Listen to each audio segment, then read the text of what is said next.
But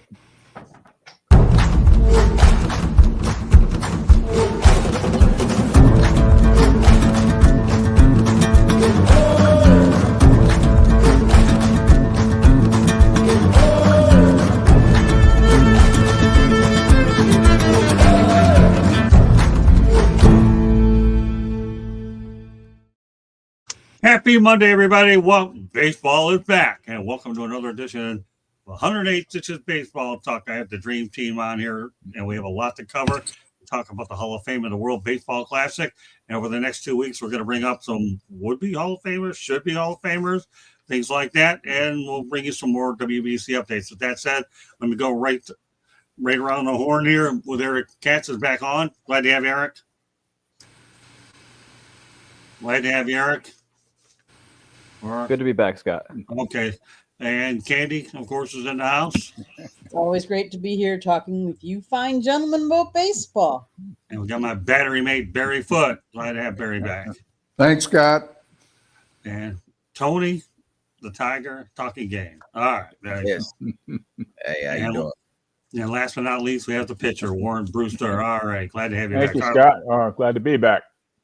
Yeah, missed you guys last couple of weeks. A lot of football, but felt that you guys needed a break, and now you're better than ever, as Mike Greenberg would say. All right, so with that said, let's get to a busy agenda ahead.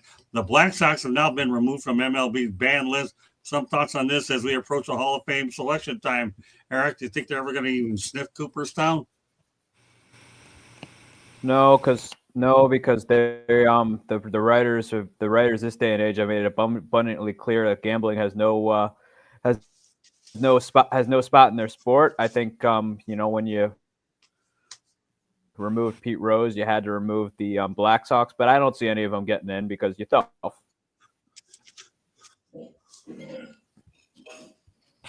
Candy? Yeah, I don't think so either. There was again back. This goes way back, but I don't think they will. I think they'll keep them out due to the gambling and the syndicate. Yeah, I don't think they'll get in. Warren? I agree. I don't think they'll ever get in. And the interesting thing, I thought I was reading about that today. The interesting thing is they're gonna the people that are banned from baseball, they'll lift the ban once they die. So you got to die to have your ban lifted. Ain't that the truth? Yeah, and it's too long. I mean, that's over 100 years ago. In this day and age, I think those guys are pretty much forgotten. Fair enough. Tony? Yeah, I don't think they get in. That opens up Pandora's box, and it starts, you can start questioning other people who've done other things wrong that are keeping them out. So I think they'll stay out. And I agree with Warren. Like, now it's gone so far. It's been so long. Kind of forgotten about anyway. And last but not least, Barry. I'd like to see Shoeless Joe get in, but I don't think anybody's going to get in. I think it was just a cursory act, but I doubt it's going to have much benefit for that group of folks that have been long forgotten. Here's what I can say. My recollection is this. They made Field of Dreams good, but they're not sniffing Cooperstown. So that's where you can at least remember them in baseball lore. All right. Well, the Minnesota Twins actually drafted a 6'11" pitcher out of Oregon named Jason Wright, 119th overall.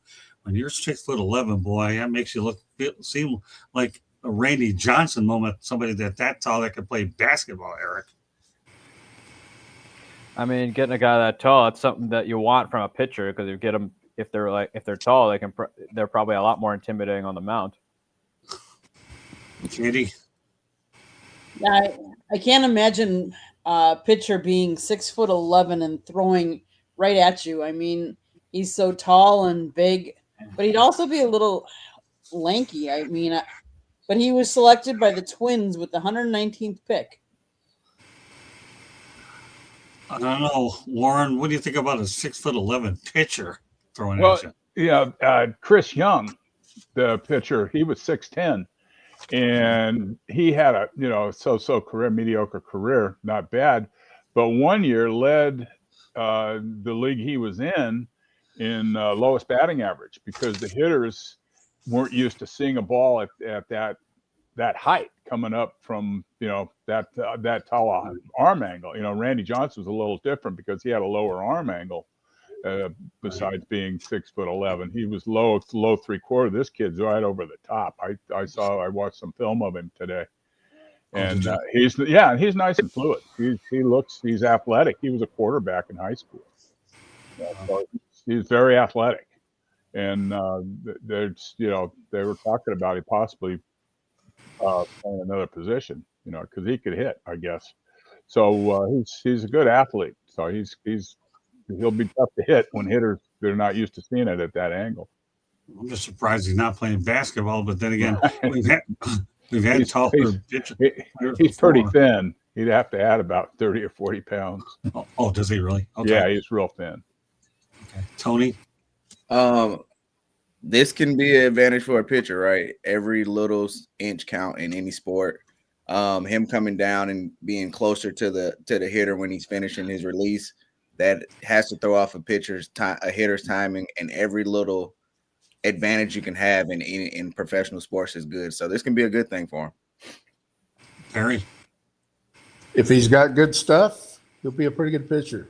I agree with what Warren said. The angle is probably his biggest advantage, but it always comes back to your stuff and ability to locate at the big league level. Yeah, again, if anybody that's 6'11", I'm always intrigued when I see these guys pitch. I really, really am, because they stand taller, they look intimidating, but really once that ball hits the catcher's mitt and it's out there, at that point you wonder about speed, velocity, and the intimidation factor. But when I saw this, it was just too impossible not to bring it up. A 6'11" pitcher, my gosh, that's what this is all about. All right, JD Martinez, the World Series winner, is actually turning his attention from MLB. Candy, can you give me an update about what JD's doing these days? Well, he is a free agent, but he is preparing for a transition to professional pickleball. He has signed a deal with Joola, Joola, to play professionally after the stint that he did in Major League Baseball. So while he's working out and considering MLB opportunities, he's also focusing on pickleball with plans to play in celebrity events and compete in pro tournaments. Okay. Eric, some thoughts about JD Martinez. It's wow. I mean, it's good for him for finding something else to do in his what's soon to be his post baseball life. I mean, I think at this point, I don't think he's going to sign another deal with another team, because he's just not. He's all he can really be right now is a designated hitter. I mean, he's got some pop left, but since he hasn't played in a while, but good for him for finding something to do in his baseball life after his baseball life ends. Warren? He had a good career. And once you sit out a year, it's tough to get back at that age. He's 37, 38 years old, and if he's got signing a contract to play pickleball, more power to him. It's like Eric said, he found something to do after post-career. In the chat room, Isaac Perez, thanks for being a part of the show. We appreciate you. Thayer Parker as well. So now Barry doesn't look bored. He's just cool and calm as the other side of the pill. He's just waiting for me to spit out some more information so I can respond to it. But glad you're paying attention to the show, Thayer. Much appreciated for all the individuals in the chat room. All right, go ahead, Tony. Pickleball seems to be a good way to feed the competitive juices of players if they can't continue to play professionally at the level that they were at. A lot easier on the body, and why not get paid having fun, right? They can continue getting paid to go have fun. Good job for JD Martinez. Great start to probably a early retirement. Barry? Well, you're talking about the shuffleboard of this century. I think it's great. I mean, it's good for him. I mean, I think some guys could make money with it owning leagues. I think everybody I know that's over 50 years old is playing pickleball. So I think it's probably good for him, and I imagine he'll be a good pickleball player. No, gotta love it. I mean, you talk about what people do after their careers and how they make the most of them. Listen, Barry, you know what? You were a pretty good player in your days, but it's what you've done away from the game. I think that's really even better. And this guy's trying to find his niche, and that's what he has a competitive side as well. Yeah, pretty good career, won championships and all that. Why not? All right, so the Angels, you talk about great baseball people landing other places. One of my favorites out there is the fact that the LA Angels named John Gibbons as their new bench coach. We'll start with you, Barry. What are your thoughts about John Gibbons? Well, obviously he's smarter than the rest of them because he was an ex-catcher. And so, that's an advantage. Now, he's a good baseball guy. I've seen Gibbons, for many, many years. He's a good baseball guy. I'm sure he'll do a good job for him. Tony? Yeah, I agree. Catchers always make the best coaches. It's almost like basketball with point guards, football with no shade, but backup quarterbacks. It's just like certain professional athletes just transition into coaching well. So I think this would be good for the Angels. And hopefully the Angels can get back to some winning ways. Warren? Oh, I think it's a great deal for the Angels. Here's a guy that's managed before and coached for years.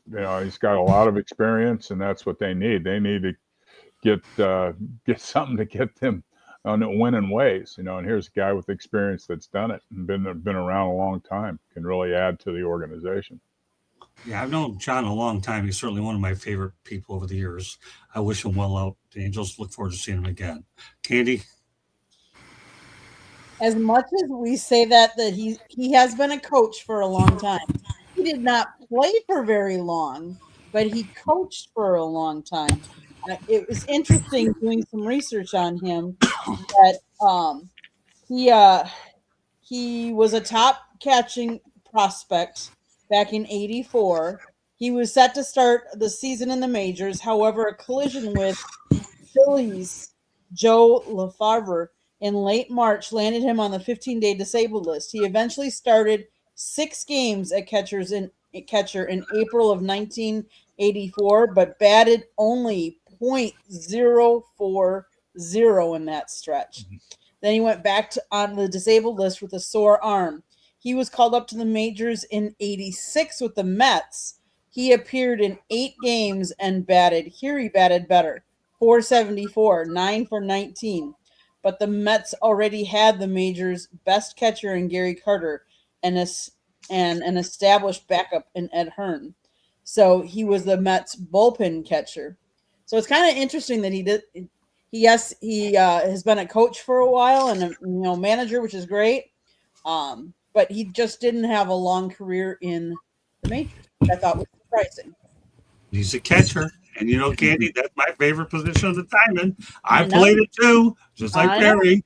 And I've been very vocal at the Marlins. You got to get me some catchers. You got to do that because I have a field day with them. We speak the same language. Eric?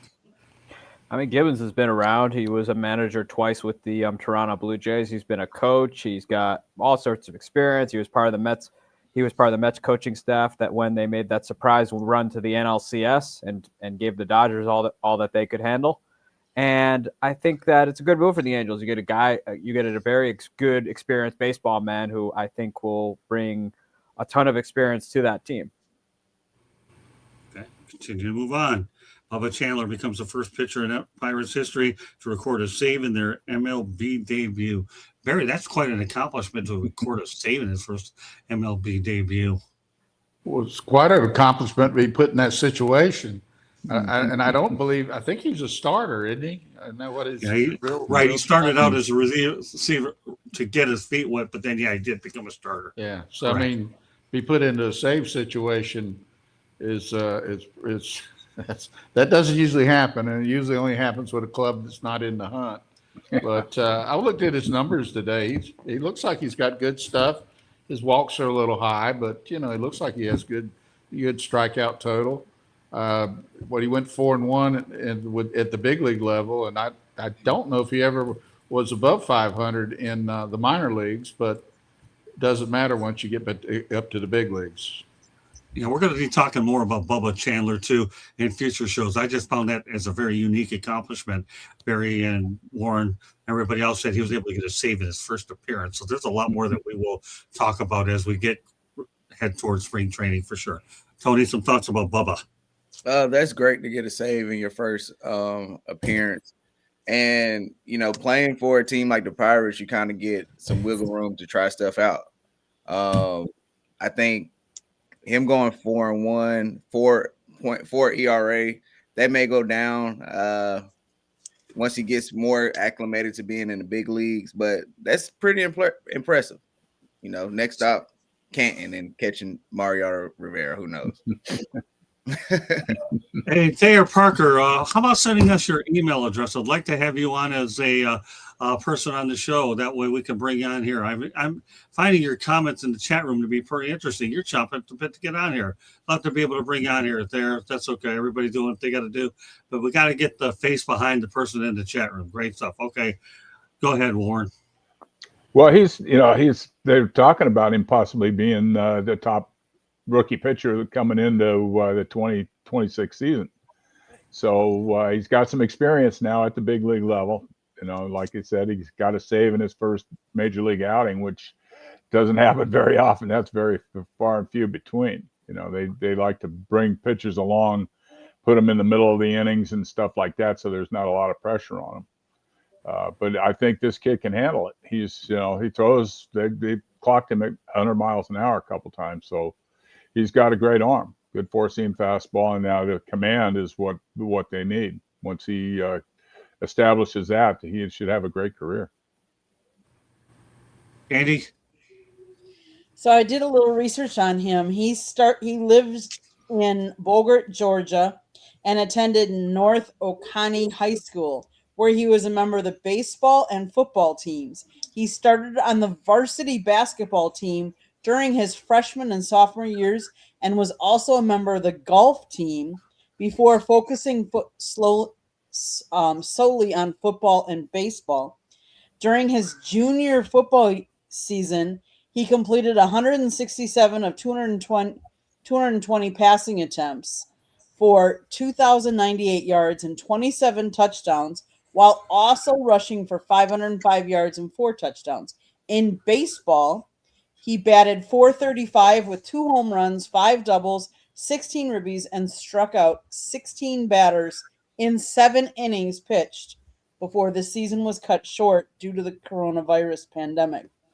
I just found it really interesting how he's versatile. I mean, what we talk about these young players when they only play one sport, how they get injured so much quicker because all they know is the same motion.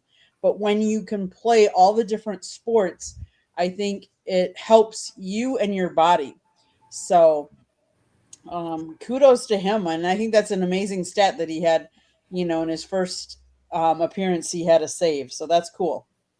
Okay, turn over to Eric. Bubba Chandler is like one of the top rookie pitchers heading into this season. I think it was really smart of the Pirates to kind of bring him up and see what he could do. I mean, a little surprised they decided to use him as a reliever, but I think they're not trying to rush him into it. I think teams have kind of gotten into this habit of slowly bringing their pitchers in, which, to be truthful, I think it does a disservice to them. But they did it, and they'll be able to, he's got experience, and I think he's going to be a Rookie of the Year contender next year. I mean, that rotation with him and Paul Skeens is going to be good. Yeah, I'm looking forward to going out there and talking more about Bubba Chandler for sure. But when I saw this one out there, this was just too good to pass up. Thanks for your contribution, chat room, Thayer Parker. Much appreciated. Hope to see you again. All right, with that said, let's break this up a little bit by having a Hall of Fame fan vote. And these are popular where I was looking for them. I'll give everybody a list of a few and just give me one, please. Pete Rose, Shoeless Joe Jackson, or Barry Bonds. We'll start off with you, Eric. Barry Bonds. The guy is just unbelievable. Best hitter of my generation, who could literally do it all in the field. I mean, forget the whole steroids mess and all that. He had, ball still has to hit bat. Hitting a baseball is one of the hardest thing to do in sports, and he hit an absurd amount of home runs with 762, and so you got to put him in. And let's be honest, especially at that point in time, in the situation that baseball was in after the strike in '94, Steroids kind of actually saved baseball a little bit there. Okay, Candy. I'm going to say Barry Bonds. What about you, Warren? Well, I love Pete Rose. I was fortunate enough to get to play with him, but you know what Bonds did was just amazing. I mean, just like Eric said, you have to put the bat on the ball. I don't care about the steroids. You still got to make contact, and he did it as good as anybody that's ever played the game. I mean, it was amazing what he was able to do. Okay, we'll turn it over to you, Tony. You're muted. Sorry, I'm going Barry Bonds. Barry Bonds, when you look at some of like the stats of Barry Bonds, it's just unbelievable. I'm looking right here. If you remove his 7 MVP years, he still has 440 home runs and 359 stolen bases. Okay. You pick any 2 MVPs in the league in MLB history, he has more MVPs than those 2 combined. Like it's just is ridiculous with Barry Bonds. So I gotta go with him. Okay, fair enough. Barry. Well, Bonds he was a Hall of Famer before he started. I think pretty much you could see when he started actually doing steroids, he got much bigger, but he'd already won 3 MVP awards. So I love Pete, but I'd have to go with Bonds. I mean, you're talking about a generational guy. What he had 200 walks in one season, intentional walks. I mean, that's, you know, he got walked with the bases loaded, intentionally walked by Showalter with the bases loaded. Yep. A different kind of guy, not a really nice guy to know. I coached against him, but you know, you have to admire his capability. He was a Hall of Famer, no question about it.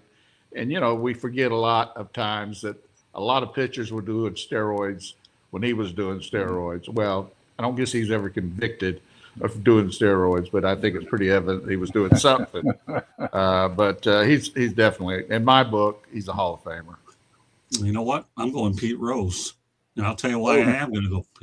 I'll tell you why I'm going to go Pete Rose. He passed Ty Cobb's record. And I'll tell you what, the name Charlie Hustles, what a lot of people should be doing is hustling to the base pass. So I'm not going to say what he did with gambling. Just forget that. I'm just talking about pure play. So I'm going to be the odd one here. I'm going to go with Pete Rose. You know, he won a championship with an 80, and then he also made the Big Red Machine a better team as well. I don't know. That's where I'm headed towards. So but it's good to hear everybody's opinion on this one. And I have a couple more of those left. That's why we're going to get closer to the Hall of Fame with more historical stuff as we proceed. I had to bring you guys back in a very nostalgic mood anyway, so this is a good way to do it. All right, Hall of Fame, yes or no? Curt Schilling, Eric. Yes, I mean he was one of the better pitchers of the 21st century.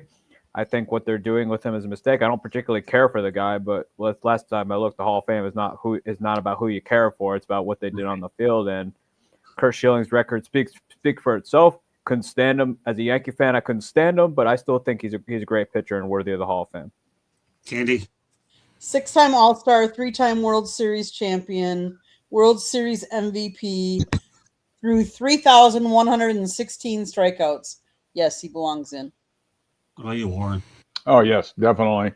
You know, he was a dominating pitcher in his era, and what he and Randy Johnson did for Arizona the one year when they won the World Series, the 2 of them pitched almost the entire 7-game or 6-game series. Yeah, it was amazing. And then what he did when Boston won their first World Series in 98 or whatever amount of years it was. You know, so he was always around. They won everywhere he went. It was amazing how teams, you know. Like Tim McCarver used to say about Bob Gibson, every time Gibby pitched, the hitters didn't happen to hit that day, and it was the same thing with Schilling. You know, he was dominating, and he had just an awesome. I had him in a rehab in 2000 when he was coming off of shoulder surgery, and the first couple outings, you know, he was throwing mid-90s, and then all of a sudden, about his 4th or 5th rehab start, the ball started changing gears. It came halfway to home plate, and it was changing gears halfway to home plate. It was unbelievable. These poor kids in A-ball had no chance in the world of making contact. It was amazing. He was just on another level. You know, he was the top pitcher in his era. I just wish Kurt Schilling would keep his mouth shut. Yeah. Don't tell writers to not vote for you. Give me a break. You Right. definitely belong in there. You really do belong in there. And think about it, or you touched on it. He goes to Arizona, brand new franchise. They win one there. Mhm. So that's their first title. Then you go to Boston and you win over there where they've had a long drought and you're winning with the curse of the Bambino. So he's taken two franchises and leads them to places that who would have thought. Haven't been. Exactly. That's great minds think alike. So yeah, sir, please shut up. I know Yeah. you belong. That's his in there. problem. That's why he's not in the Hall of Fame, because Yeah. he's opened his mouth so much. Called diarrhea of the mouth, as I like to say. All right, Tony. Yeah, I hate to say, like, I'm with Eric, man. As a Yankees fan, I hate to say it, but Arizona, Boston, he's a winner. 200 wins, over 3,000 strikeouts. Like, he checks all the boxes. This is clearly we don't like you personally campaign going on right now. Every box that you need to be a Hall of Famer, he has checked. You can't tell the story of baseball without Kurt Schilling, and that's what the Hall of Fame should be about. Great stuff, Tony. All right, Barry. Shame on the writers is what I say. Yeah. They're letting politics that they don't like keep a guy out of the Hall. He should be a Hall of Famer, definitely a Hall of Famer. And shame on the writers for holding it against him when that should have nothing to do with it. Totally agree, Barry. All right. How about Gary Sheffield? Average 292, hits 226.89, home runs 509 of those, RBI 1676, runs 1636. Well, obviously Milwaukee Brewers. So what do you think, Eric? Yes, I've been saying he should be in for a while.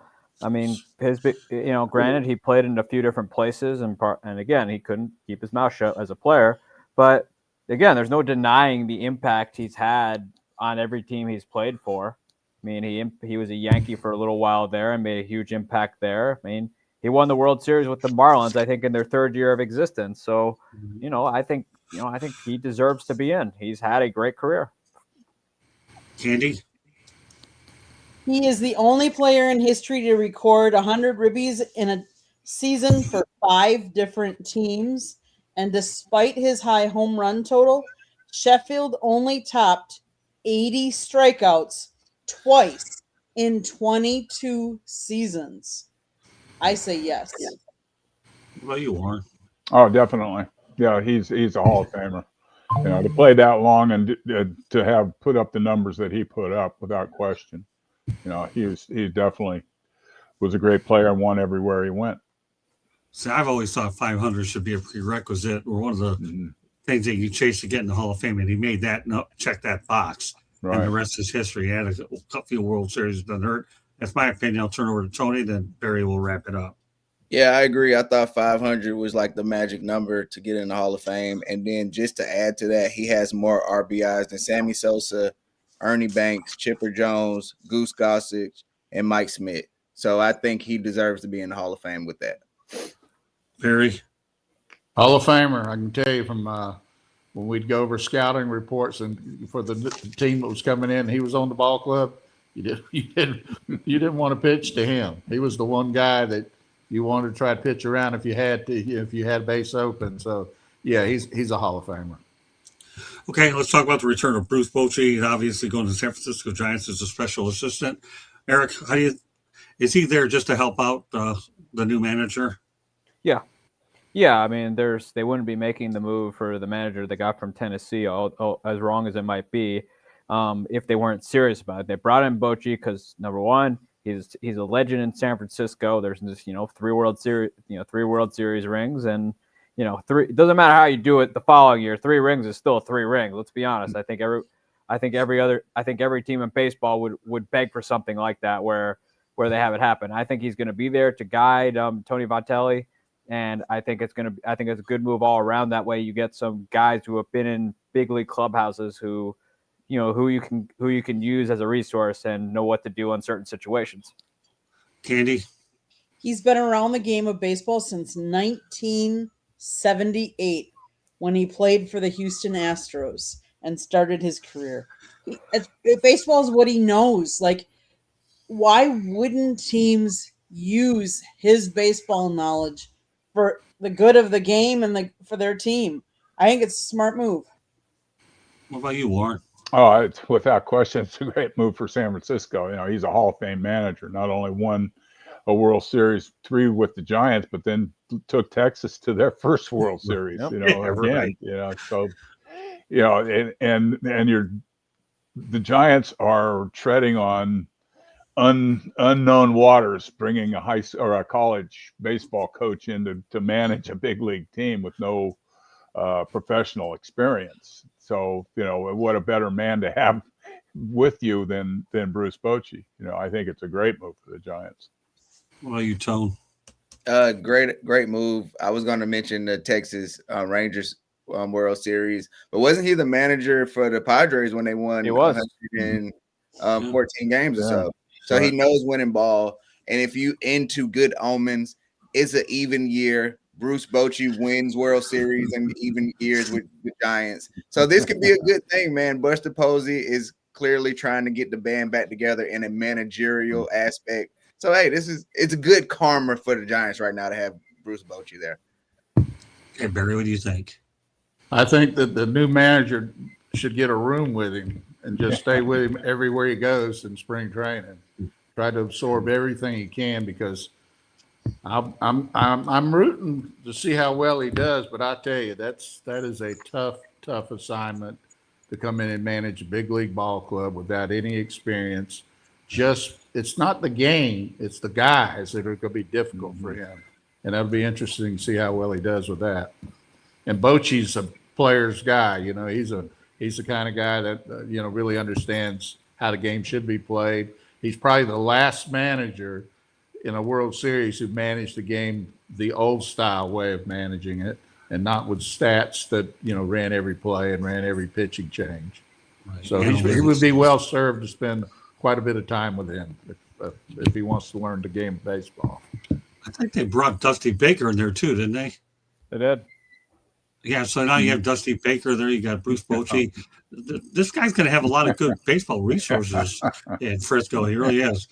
And you're right, Barry. I mean, let's face it. You know, after you retired from playing ball, you ended up managing in the minor leagues, and you got to know the game. And I think usually lots of managers transition from the minor leagues ultimately to the big leagues. And this guy taking the fast track for sure.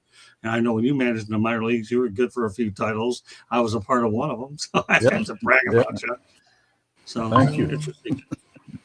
Yeah, no, it was a fun year we had back in '84. Let me tell you, it was Barry and I over at Fort Lauderdale Stadium. All right, well, WBC Logan Webb has been added to the Team USA roster, and he adds muscle to the pitching staff. So what are your thoughts, Eric, about Logan Webb? Wow, I haven't heard that name in a while. I remember he used to pitch for the Arizona Diamondbacks. He was good player. I mean, I wasn't expecting him to all of a sudden come back into our conscience. I guess if Phillip Rivers can come back to the NFL, you know, I guess Logan Webb can come back for the WBC. I guess our childhood isn't over yet, Tony. Yeah. All right, Candy. Yeah, I mean, he was selected by the Giants in the 4th round of the 2014 MLB draft and made his major league debut back in 2019. He was an all-star in 24 and 25. So, hey, kudos for the Team USA. Okay, Warren. Oh, that's a good move. You know, they Yeah. got Paul Skeens and Tarek Skubal. You know, their pitching staff, their starting staff is going to be pretty good. You know, Great minds think alike. Great They minds should be think able to alike. compete. Well, that's the next topic, but that's okay. I'm glad that you mentioned it, because Yeah. now all of a sudden Warren is learning this thing called segues, and he's a quick study. Yeah. All right, go ahead, Tony, and then I'll go over to what Warren's already. Great minds think alike in me already out here on live stream. Go ahead, Tony. Great stuff, Warren. Proud of you, man. You too. Logan Come along, everybody. Logan Webb is going to be a great number 3 starter for the WBC. Coming off a season of having over 200 strikeouts, 3.2 ERA. So he's seemed locked in. He seemed comfortable with the Giants last year. So hopefully that can transition into the WBC, because that's always been the problem with USA is starting pitching and pitching in the hole. So this should be good for them. Barry. I think it's a good addition. I agree. Starting pitching is the hardest thing because we're talking about games in the spring. Pitchers aren't really ready yet, so I think this is a good addition. Now that Warren let the cat out of the bag, and we're going to talk about Teams USA starting pitchers, then we'll go to a station break and we'll wrap it up. Warren, you won't have a problem getting out of here on time because we're All right. blazing through this. And this is the way I'm going to really try to fast pace the show every week with this group here to get as much in as we can. Everybody can say what they want because I like rapid fire because, that's just how it usually is. But you guys have such great opinions, it don't matter what it is. So since Warren decided to mention it, I will let it out. And then I will start with them. On top of that, two USA starting pitchers consist of Tarek Skubal, Tigers, Paul Skeens, Pirates, Joe Ryan of the Twins, I believe Clay Holmes of the Mets, Nolan McLean of the Mets, Matthew Boyd of the Cubs. All right, Warren, what are your thoughts about this group? That's a pretty outstanding staff, and it's the way the game's structured today. They don't go more than 5 innings, but these guys, the guys that they've got, are guys that can extend the game. They can pitch, but they're on pitch counts in the WBC. So it fits right into the way the game's being played in the big leagues right now. But that's an outstanding job that they've done to go out and get the best pitchers that they can to start. At least they're starting, and there's some big time relievers throwing 100 miles an hour that I'm sure they'll get the back end of the bullpen. Tony? I love it. I love everything about it except Clay Holmes. I hope he doesn't close any games. As a Yankees fan, I'm scorned. I'm just saying. But no, I like that. I like that our major league players are taking pride in the WBC. I like that more of our big name players want to play in this, and they're making this a big deal. And it shows by the caliber of pitchers and position players that are in there. So this is great. This is going to be a very fun WBC in the spring. Barry?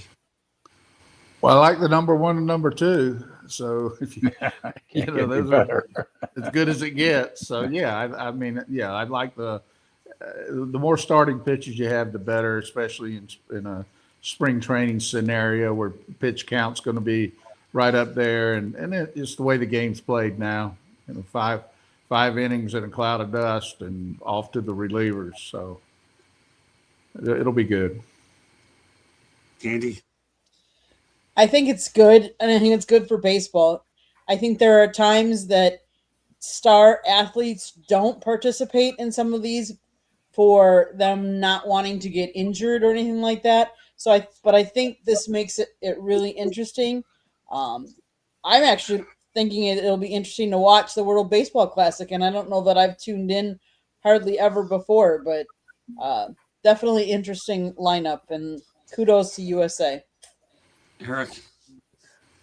It's a loaded staff. You have Paul Skeens and Tarek Skubal.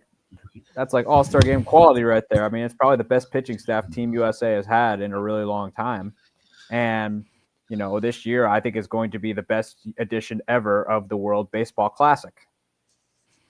I agree. I just thought of Skeens and Skubal on the same staff. To me, just gives me chills down my spine. You're talking about Skeens, who had probably the least amount of run support in Pittsburgh. And who knows how long he'll be there, but yet he's the future of the sport as long as he stays healthy. And Tarek Skubal is going to make a lot of money. And what he's done with that number 29 jersey, who, by the way, many years ago in Detroit was worn by Mickey Lolich. And now we all know what kind of a pitcher Mickey Lolich is. He's a left-hander wearing a Mickey Lolich jersey. Not all that bad. All right, we'll turn over to Candy for a station break. South Florida Tribune Publishing Company published a book, Lessons from the Microphone, Tuning into the Enduring Wisdom of Visionary Leaders. It is written by our host, Scott, the Motor City Madmouth Morganroth. Talks about his 40-plus years in the business and how it has evolved, old school media versus new school media. Go get your copy today. It's available on Amazon, Barnes & Noble, Kindle, Google, and Apple Books. There's also a link on our website, www.southfloridatribune.com.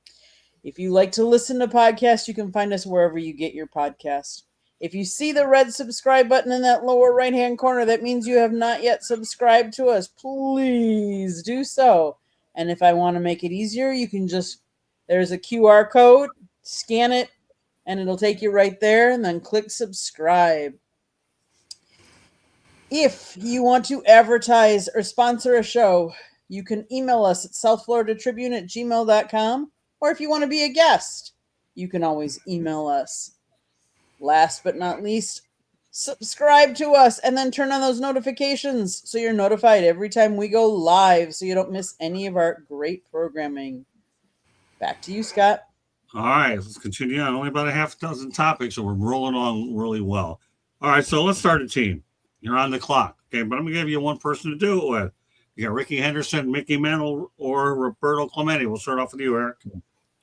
I'd start it with Mickey Mantle for sure. When he's healthy, best player ever. What about you, Candy? I was going to say Mickey Mantle. Okay. What about you, Warren? Right. Mickey Mantle, yeah, center field, could throw, could hit, could run. He could do it all, hit with power. He was definitely a 5-tool player. In all sorts of states. Hey,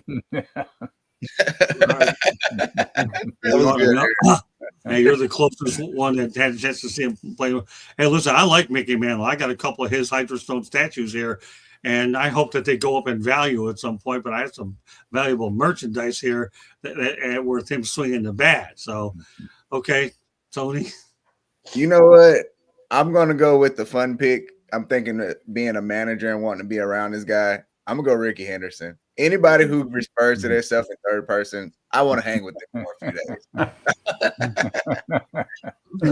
All right, nothing. Hey, listen, that's why I have these topics. Everybody has a different opinion. I encourage them. All right, Barry, what do you think? I'll go with a healthy Mickey Mantle. If he's healthy, he's hard to beat.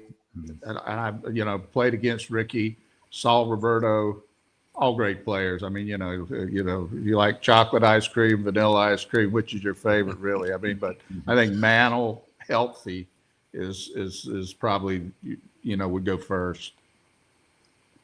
Okay. Alejandro Kirk has been invited to play for Mexico at the WBC. How much better does that make Mexico, Eric? Depends on what kind of Alejandro Kirk we're getting, because we had his first year where he was an all-star, then he kind of tallied off, and then last year he kind of found it again. So it really depends on what kind of with his bat depends on what kind of guy we're getting. Although defensively though, he's one of the better defensive catchers in the American League, and so you're getting some defense behind there. So good move either way. Oh, by the way, I forgot to mention mine. I say Roberto Clemente. I like Roberto Clemente. A well-rounded player, and I'll get to him in a moment. So, all right, go ahead, Candy, about Alejandro Kirk. No, I think it's good for them, smart for them. Good catcher. As long as he's healthy and he's doing well, he'll be an asset to them. Maze Gregory, appreciate you being in the chat room. Thank you very much for your participation. Do whatever you got to do. Hope you're enjoying the show. All right, go ahead, Warren. He's a good young player, and he makes the Mexico team much better. And that's what you start with. Pitching and defense is what wins.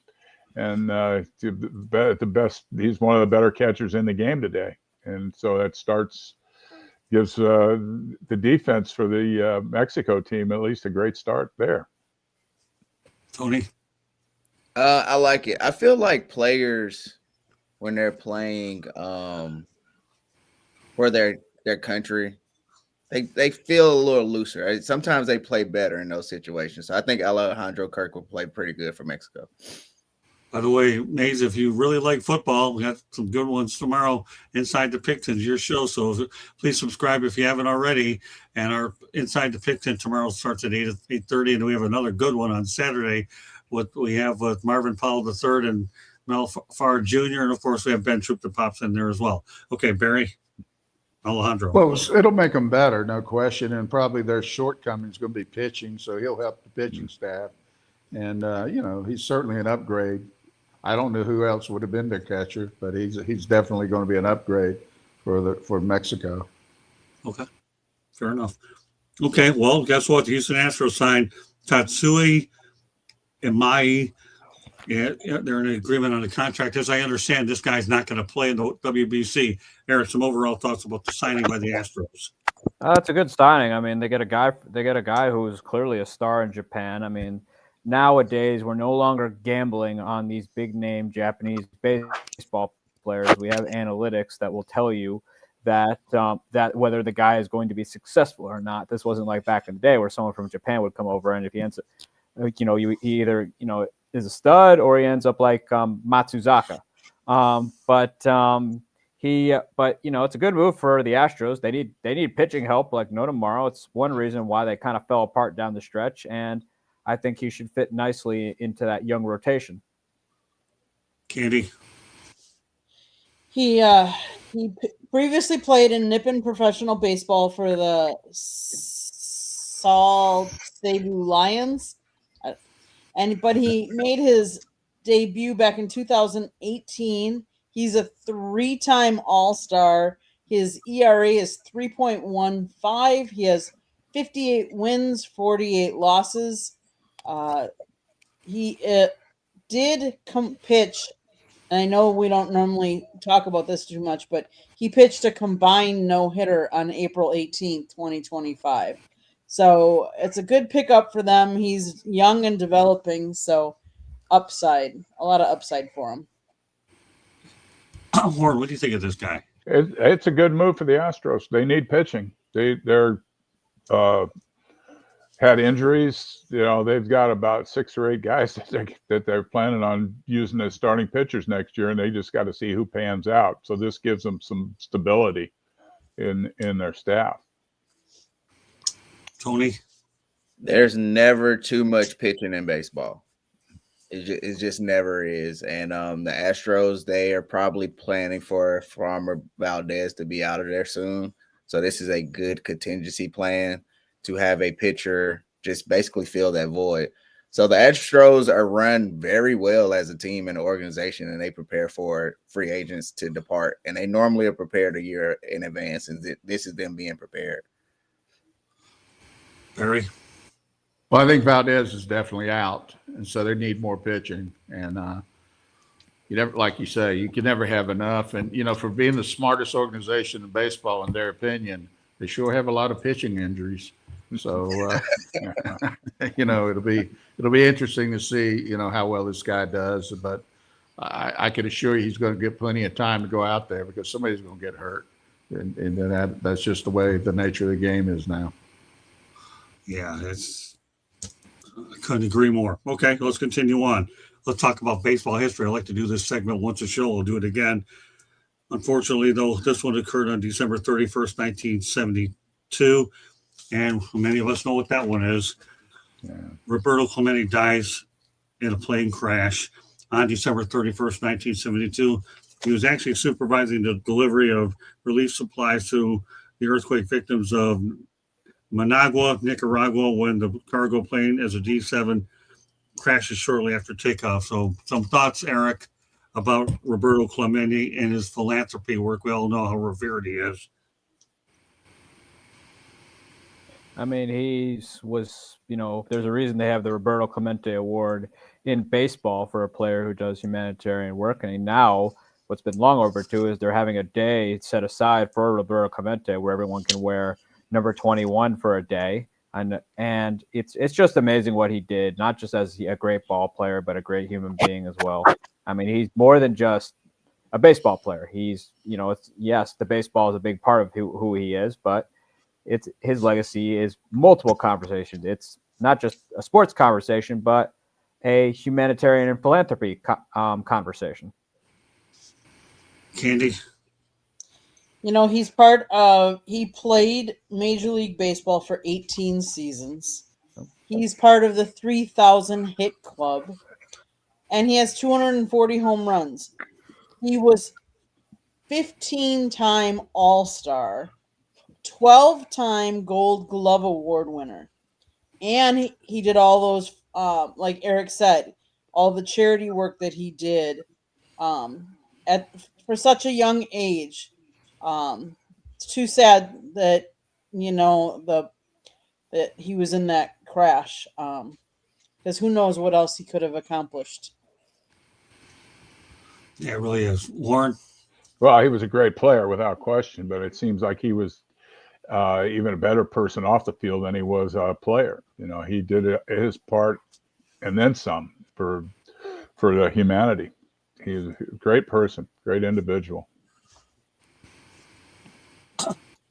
Tony.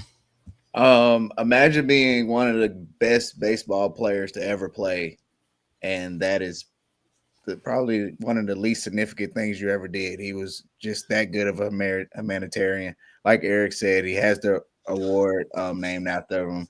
It's good that they've finally given him a day where everybody wears 21. It's a class act, man. He's look how long, like, his legend has grown so much, right? Look at what he left behind. Great shadow to stand under that he's cast. I agree. They give Jackie Robinson today. They should give Roberto Clemente one too. Yeah. Okay, go ahead, Barry.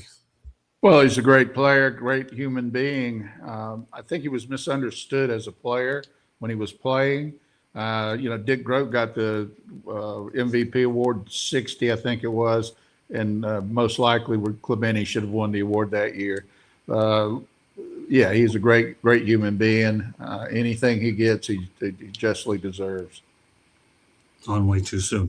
All right, I came up with another interesting stat that'll blend along with what we're doing here, with pertaining to Tommy John surgery. 39% of all pitchers have had Tommy John surgery, per John Rogelli. So, Merrick, some thoughts about that? Seems like a staggering high number, at 39.1% to have that surgery. Well, it's become unfortunately though, it's become a part of the game where Right. You'd hear about it once in a great while where some pitcher would have to get it, like Ella Carey Wood, which I can recall that one. Right. But nowadays it's become just routine. I mean, we don't teach.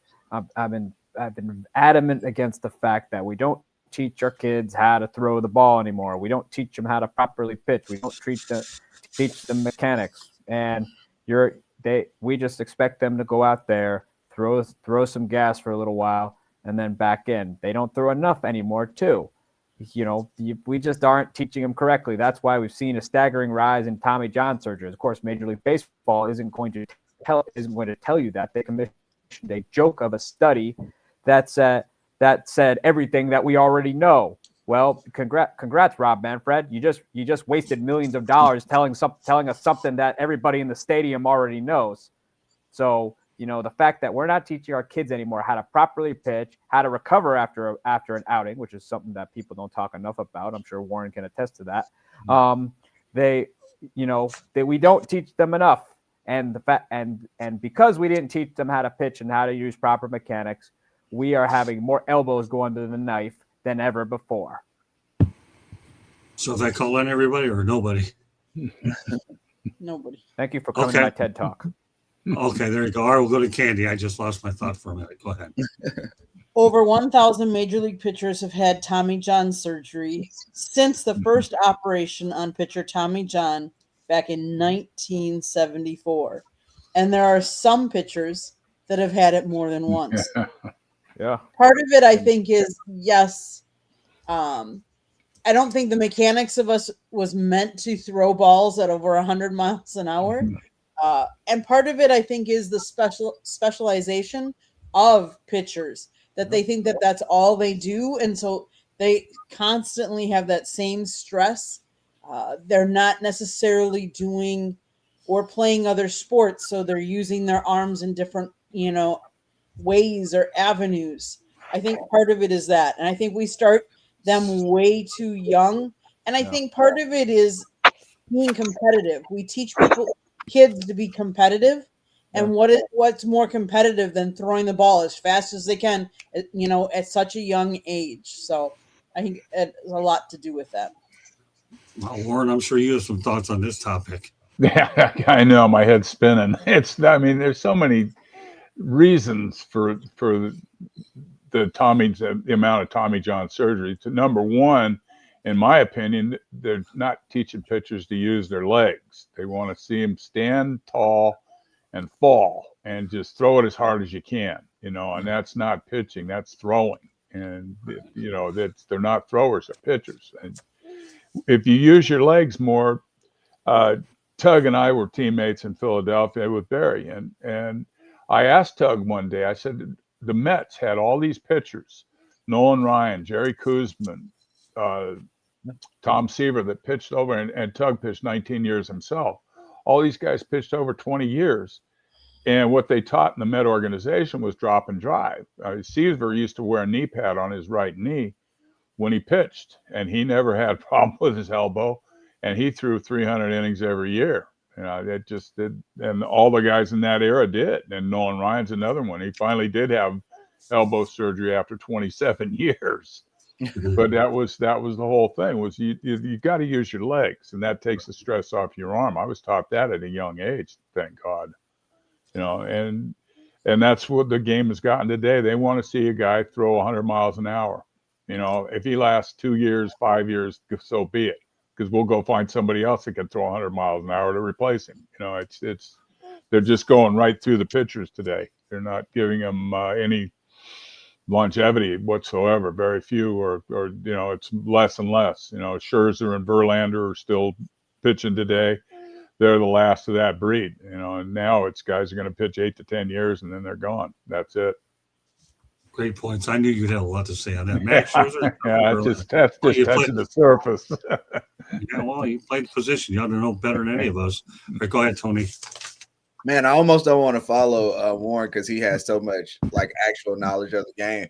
But I figured that was the case, right? They're throwing so hard. There's no one's getting over with 86, 87, 88 anymore. It's all 95 and above. And you can tell it's just like burning out tires, right? If you're running your tires too hot, they're going to burn out. You're going to have to get some new tires and new tread. It's crazy to think that now when I see pitchers sign those 8-9 year deals for big money, in my mind, I'm already assuming that they're going to miss 18 months of their contract, because that's just what baseball is nowadays. And if you're good enough, they don't mind, having you sit out for those 18 months. The lower tier pitchers, that's who I feel bad for, right? Because once you get hurt, it's hard to come back from that. Barry? The 39% surgery rate seems high, but to hit on Warren's point, I was scouting with the Yankees and I saw Nolan Ryan was pitching. Nolan Ryan pulled a hamstring throwing a pitch off the mound. And if you're not using your legs, you ain't going to do that. So that does show you that they really did stress using their legs. And that's probably something that we don't do enough of in coaching kids today. Plus not throwing enough. I don't think our kids throw much. They either don't throw enough or they throw too much. They don't have that fine way in between. And that's why I'm with Candy. I'd like to see all kids play every sport that they're capable of playing, not just one. I think it really is detrimental just to play one sport. Yeah, great points all the way around. I find it hard to believe, especially when you had the first Tommy John surgery. You're supposed to think you're done and over with, but all of a sudden you're getting multiple ones. That's the part that annoys me a lot. They have to go back and a couple of times or so. That's the part that's a little disturbing. All right, final topic of the night. We'll make it a fun one, and that's this. Hall of Fame fan vote. That's why they're so fun. Don Mattingly, Steve Garvey, Keith Hernandez. We'll start off with you, Eric. I gotta go with in that class, Keith Hernandez. I mean, probably one of the better defensive first basemen all time. Actually, the Mets had their, especially during the 80s, the Mets had their relays get thrown right to go right through Hernandez because of how great he was defensively. Big part of that 86 team. People forget too, he was a solid player on the St. Louis Cardinals as well. I think what's holding him back, though, unfortunately, though, is his involvement in the Pittsburgh drug trials. Although he's kind of back in the good graces of the Cardinals these days. But he's a guy who's long overdue. Definitely deserves to get in. Candy. I'm gonna say that your favorite, Scott, Don Mattingly, Yeah. only because I've met him and I've heard him talk, and he's been around baseball for so long. Yep. So it's too bad his career wasn't longer. Well, and we'll be talking about Don Mattingly on next week's edition of 108 Stitches Baseball Talk. I know he's accepted the job to go to the Phillies. We'll go into more detail next week, but I'm going to go with more history like we've done a lot tonight. So we'll get a lot of that done as well. All right, Warren. Well, I never faced Don Mattingly, but I faced Keith Hernandez way too many times. I couldn't get him out. So he's got my vote, Yeah, he's a great guy, great hitter, and was like the only real defensive first baseman in the National League when I was playing. all the other first basemen were basically DHs. They couldn't throw. They were playing first base because they couldn't do anything else but hit. So they stuck them at first base. Tony. Oh, this is all heart right here, man. I'm going Don Mattingly. I'm not putting the Met in there over Don Mattingly. Now, I'm objective, so I feel you. Not me. Not me. Yeah. in the hearts of Yankees fans, they want him in. Why do you think he wears a beard so nobody can see his face when he There says you go, all man. There you go. I'll tell you what, man. We got the James Harden of our show and Tony Lewis. Good stuff right. there. That's And right. it's a compliment, Tony. Take it as a compliment. You Oh, know for it is. sure. I'm gonna put the heart in this one. Yeah. You have to trademark that one. All right, that was a pretty good one, Tony. Keep them up. You're always good for one or two of those show. You just slip that one in there like a curveball that was right down the middle. Great stuff, Tony. All right, Barry. Well, I played with Mattingly. I like Mattingly. He's a great guy, great teammate. Yeah. But I'd have to go with Hernandez over him just by a shade. But Hernandez was the best defensive first baseman in the National League for probably 10 or 12 years. And that, that means a lot, especially with a club like the Cardinals that was depended a lot on their defense when they had Ozzie Smith at shortstop and Hernandez at first. And so I'd have to go reluctantly, but I'd have to go with Hernandez. Well, I'm not going reluctantly with Don Manning. That's who I am going to go with. So it is what it is. Not that that's the most obvious thing I would say out of my mouth anyways. It doesn't matter. But that's why this is a pretty interesting one here. I'm surprised that nobody in this group even looked at Steve Garvey a little bit more. But when you're looking at Mattingly and Hernandez, what can you say? So I totally agree. I think it's pretty interesting as well. So great stuff all the way around. Well, guess what, Warren? You're going to have plenty of time, not have to worry about it. We're trying to keep our shows a lot shorter and sweeter. So with that said, we're going to go around the horn here real quick. Let everybody know to get a hold of you. And then I look forward to having this group next Monday as we continue going back to the past about would-be Hall of Famers and things like that. So if you think this week had a lot of purity in it, wait till you come back next Monday night here on 108 Stitches Baseball Talk. I have a lot more topics I want to get to. These are the ones that were the most interesting, but the next group set will be even more interesting. All right, Eric, let everybody know how to get a hold of you. You can follow me on my Twitter at Sports Team News, or check out my blog at bellyupsports.com, where I'm writing about all things Milwaukee Brewers. And if you think I don't like your team, I probably don't. You still should get that trademark, man. I'm telling you. All right, go ahead, Warren. I can be reached at brewster40@gmail.com.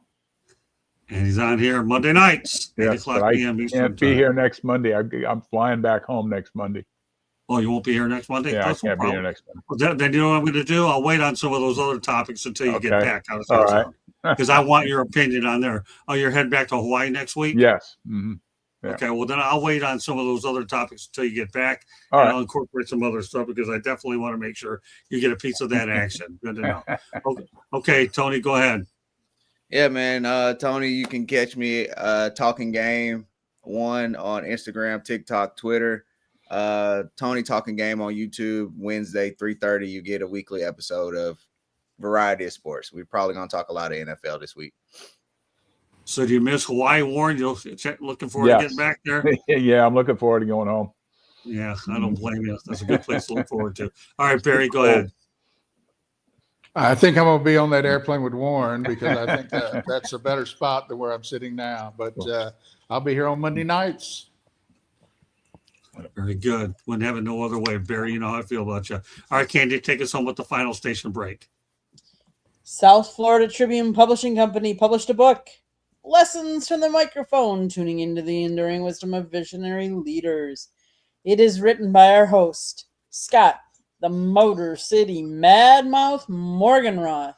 Talks about his 40-plus years in the media business and how it has changed over those 40 years. Get your copy today. It's available on Amazon, Barnes & Noble, Kindle, Google, and Apple Books. Watch for the audiobook to be coming out later this month, hopefully. And then, if you like to listen to podcasts, you can find us wherever you get your podcast. If you want to advertise or sponsor a show, or if you want to be a guest on the show, email us at southfloridatribune@gmail.com. last but not least, if you see that red subscribe button in that lower right-hand corner, that means you have not yet subscribed to us. What are you waiting for? Just do it. Click it like a sheriff, or hit the QR code, and then hit the red button, subscribe. Last but not least, then turn on your notifications so you're notified every time we go live. We have some wonderful programs on the channel, new, old, plus we have some old interviews. So if you like listening to the Baseball Tonight, if you want to go catch Scott interviewing Don Mattingly, it is on our channel. Go check it out. Back to you, Scott. All right. Well, thank you very much, Candy. Appreciate all that. We do have a busy week here. We start off with baseball. I have a lot of football coming up, and we have a lot of interesting shows all week as well. So, meanwhile, I want to thank this group for being a part of tonight's show. And Warren, looking forward to seeing you in 2 weeks, my friend. Yes, sir.